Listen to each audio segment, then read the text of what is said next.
We talk about the perfect size layout for beginning model railroaders in today's video. Don't worry, baby. Little bitty boy, y'all. Hey everyone, it's Matt. Welcome back to Ramblin. Got a very new video, very near the release of the last video. I figure with these, when I feel like it, when I get in the mood strikes, I'm gonna go ahead and release a video. I'm trying to keep it kind of fast and loose like that. And last time I talked about, large layouts and why those may be a problem. This time around I want to talk about what's a good layout size for a beginner. I think a lot of times beginning modelers either try to take on too much or don't know what they should do for a first layout, and so they get a little bit of what we call analysis paralysis, where they don't even really start model railroading because it's so overwhelming. They don't really want to do it wrong, and so because of that, they don't do anything at all. So what is a great layout for a beginner, and why? Obviously, there's never going to be one right answer, right? It is what it is. Everyone's different. Everyone's unique. Everyone's going to have different needs when it comes to model railroading. But I think there are a few things that a beginner model railroader can do for their very first layout that will help lead them to success. And some things that I've discovered over the years of building railroads for myself. So let me tell you the history of my layout building and why I think it went well or not so well. My very first railroad was an HO scale layout on a 4x8 foot sheet of plywood. And it didn't get very far. And the reason why was because I was pretty young.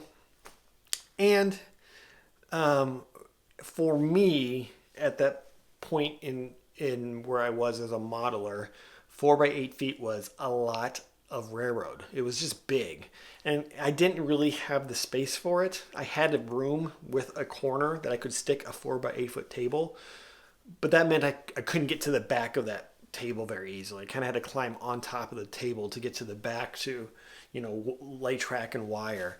And so I didn't get very far with it because it was just too big, too unwieldy. I didn't have the space, which is unfortunate. After that, I went to an N scale layout. This time I was smarter about it. I went much smaller. I went N scale. I had put it on a door that was about 3 by 6.5 feet, something along that lines. Folding table legs so I could slide it underneath my twin size bed, no problem.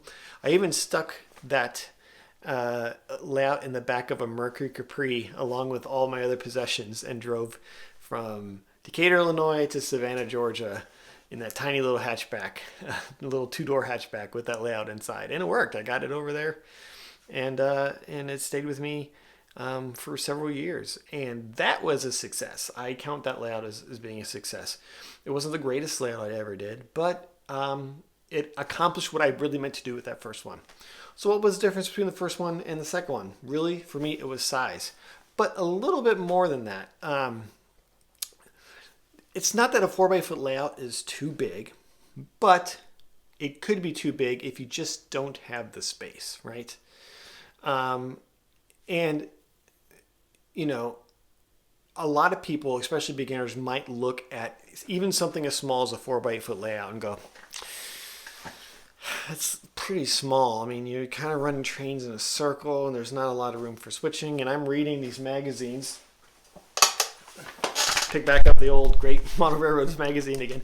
I'm reading these magazines with these giant layouts and, interviews with authors and people giving tips and tricks for great model railroads. And, a lot of times, a 4x8 foot, is that really where we want to be? And if you go on forums and ask about 4x8 foot layouts, you're going to get the people that say, don't do a 4x8 foot layout. Consider a shelf style switching layout against a wall.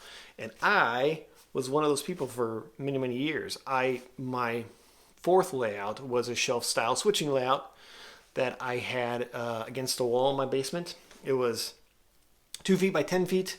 And then I extended a little bit on one end for a lead track and a little bit on another end for some staging yard.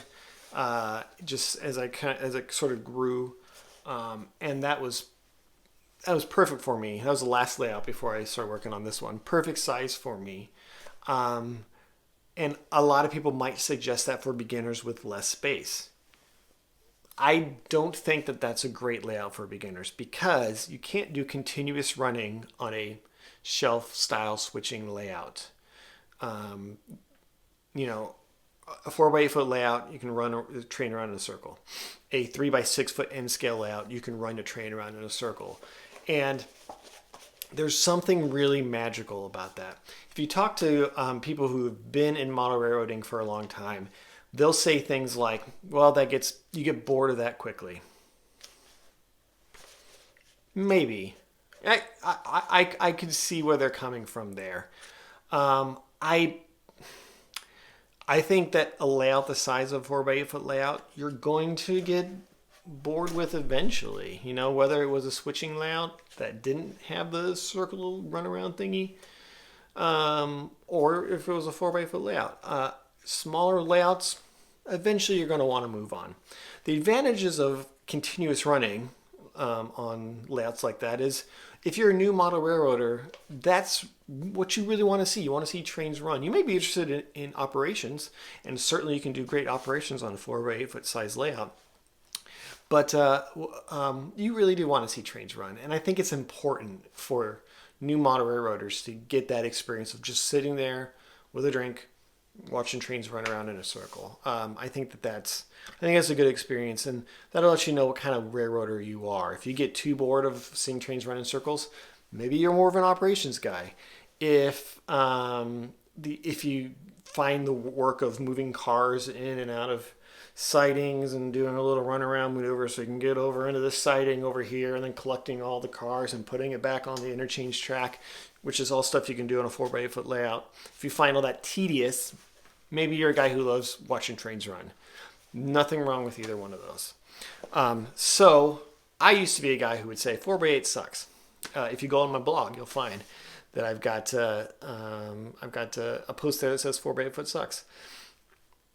I don't believe that anymore. I think the thing that makes 4x8 foot suck is just how much room it takes up. If you want to really have a 4x8 foot layout, you can't stick it against the corner of a wall like I did. That was a mistake. You need to be able to access it from at least 3 sides. So a 4x8 foot layout needs to be in a room that is 8x10 at the very least, right? The size of a bedroom, basically. Small bedroom at that. And it's going to take up the entire room. You're not going to have any room in the middle to put anything else. You won't be able to stick any more chairs or couches in there or anything. So the reason why 4x8 foot is maybe not a great fit for all beginners is if you just don't have the space. And if you're just starting out, I would really be hesitant about filling up too much space. I'm filling up a whole room with model railroad, but I've been in it for 30 years, basically at this point. I know that I enjoy it enough to dedicate a room to it. And so for me, that's not a big thing. If you're just starting out, you never know where you're going to be in 5 years. You don't want to dedicate a whole room to your layout. So 4x8 foot might be too big. So what is the perfect size? I think a perfect size is like a 3x6 foot N scale layout. I think if you're not married to HO and you're willing to look at N scale's got a lot of advantages. The chief advantage of being half the size of HO, so you can stick it, you can stick twice the railroad in the same amount of space, or you can go much, much smaller. I think a 3x6 foot layout for your very first layout is perfect. N scale looks beautiful these days, runs fantastic. Engines have sound. It has a lot of the same things that you find in HO scale. It's just smaller. Just smaller. And with a 3x6 foot layout, that's something you can fold up, get some folding up legs on that thing, stick it in a closet, stick it under your bed, prop it up against a wall, get it out of the way when you're not working on it, when you need to use the room for other things. I think it's a perfect way to do it. And then in that small layout, you can quickly get track running, get trains running. I think it's really important people to get trains running as soon as possible. That way they know if they even like seeing trains run at all. I think it's important to get the scenery as quickly as you can, see if even scenery is something that you like. And you'll learn from that layout what it is you like about model railroading. Is it the scenery? Is it watching trains run? Is it building buildings? I don't particularly like putting together plastic kits very much. I've done it a few times in the past, and I've done it like way in the past. And I just get nervous about the model kit and making sure it comes together right and painting it just right. And that doesn't sit well for me. So I prefer scenery, lots and lots of scenery. That's something I learned from building smaller layouts. So if you're a beginning model railroader and even if you have the room to fill up with a big layout, start with a small layout first. Start with a small layout first. And buy a little bit of stuff and see if this is really something you want. And if you build that layout and you're excited by it and you love it, I guarantee you're going to enjoy building the next layout even more because of everything you've learned in that first layout. So this video is getting long, so we'll go ahead and cut it short now. But the two takeaways. What's the perfect size layout? Small. 4 by 8 foot if you're HO scale, it's pretty great. 3 by 6 foot in N scale, I think is even better. If you're not married to the HO scale, I think a small N scale layout is the perfect way to go.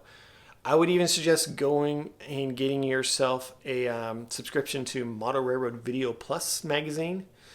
Model Railroad Magazine Video Plus video series on their website. They have project railroads where they build these small layouts and you can see them go from beginning to end, and the instruction's fantastic. You learn a ton. I learned a ton just watching the videos recently, some techniques that I didn't know about. Very cool stuff I'm going to be using on this layout. But you can see him build these small railroads, and you get to see just the amount of work that goes into it, because even on a small layout, it's a lot of work. You can see the amount of creativity that goes into it. You get to see trains running, and they come up with some very cool layout plans for very small spaces that I think work excellent. So, I'm starting to ramble again. But if you're asking me what's the perfect layout size for beginners, small. Go small. All right, guys. That's going to be it for this video. Let me know what you guys think. What was your first layout? Did you find success on a 4 by 8 foot sheet of plywood? Was it too big for you? Did you get bored with it too early and you just kind of stepped away from it?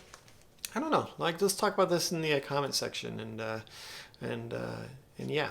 All right, guys. Thanks for checking out the video, and I'll see you on the next Rail Ramblin'. Coming home now, baby.